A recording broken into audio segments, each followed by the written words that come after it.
We're back, Seven Rivers Racing here on KQEG TV. Want to remind you that we have added time slots for the program.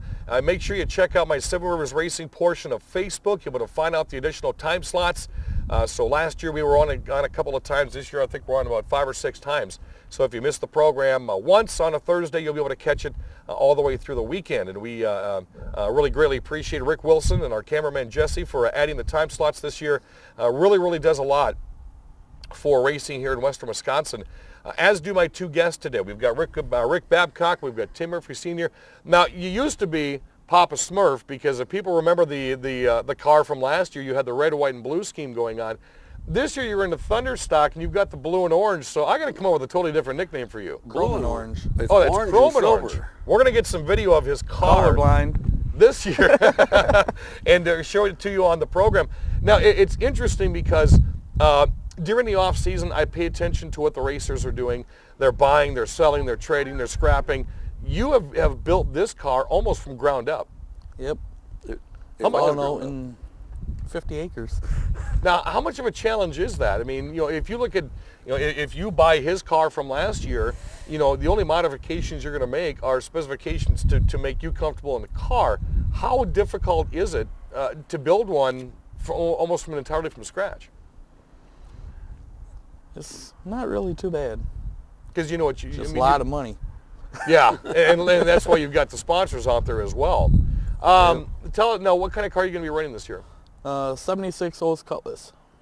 Now that's one of those cars. The Cutlass and the Monties are big in almost any kind of a Thunderstock type class. You see it pretty much any racetrack, but it's getting harder and harder to find the bodies and the parts nowadays.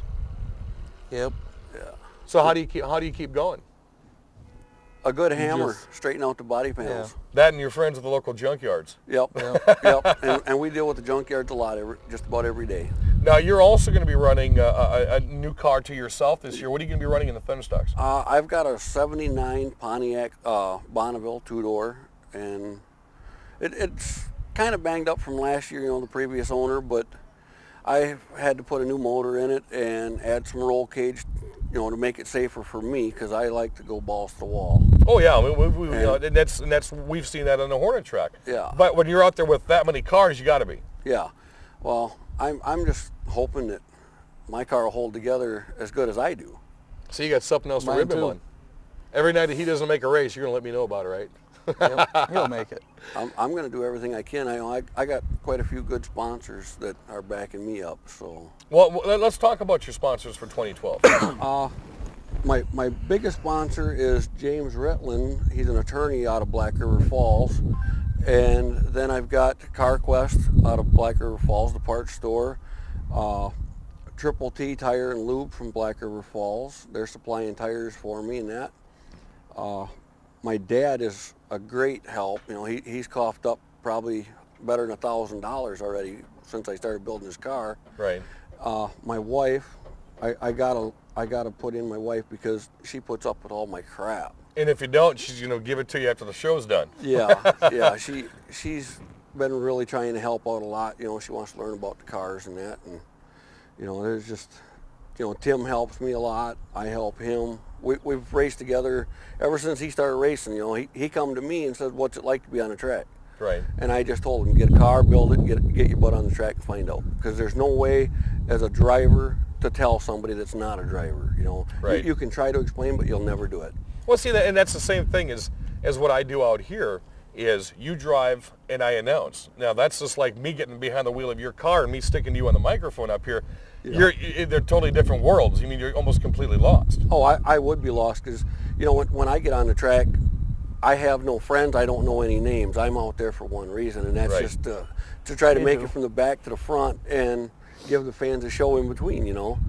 And sometimes it works, sometimes it doesn't. Most of the time it doesn't work for me. Now, what are you looking with sponsors this year? Well, I just got Bernstead Supermarket.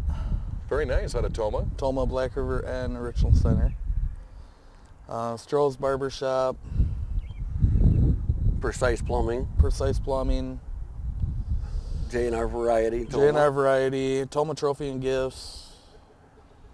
So that way, if he doesn't win a trophy out here, they can make one for him. Yep. Yep. Well, actually, I've got home a trophy and gifts too. So Very nice. You know, now the interesting thing is you guys travel. I mean, you know, for the folks that don't know the distance between Black River Falls and La Crosse, this isn't a hop, skip, and a jump, say, from West Salem on Alaska or Sparta. You guys are actually on the road quite a bit to come all the way out here. Well, Tim lives in Toma and I live in Black River Falls, and it takes us about 45 minutes to an hour to drive one way to get here, Right. which isn't so bad. You know, this fall I plan on moving over to Nashua, Iowa, Okay. and after that, probably next year I'll be traveling 3.5 hours one way just to come here and race. So you're going to move to Iowa, but still come back to La Crosse? Yeah, I've already went and looked at one track in Iowa. It was a dirt track, and I don't like dirt. That would be what, Upper Iowa Speedway? Yep, Right. Upper Iowa Speedway, and then there's I can't think of the name of it, but it's right off the main highway in Minnesota, and that's only an hour and a half away from where I'm going to be living. But I don't like the track. But you want to come back here to La Crosse? Yep. This is my family. You know, I come out here. I know a lot of the fans. I know the drivers. You know, to me, this is home. When I get to fire up that car in the spring of the year to come out here and race, I'm at home. And you both were, I mean, you guys were talking to me back in December and January of doing the TV show and getting back out here and racing. I mean, this is something, if you could race 365, would you do it? Yes. Yep. Every day. They say it in unison. For me, racing isn't even about money. You know, I could care less. If they charged me $100 a night to come out here and race and I didn't get paid at all, oh well, I'm going to have fun.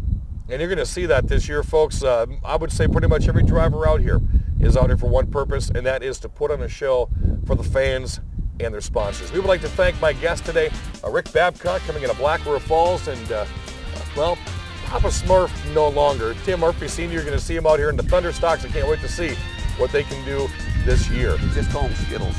Yeah, that's going to be his new name with the car color. We're going to call them Skittles or Lucky Charms or something along those lines.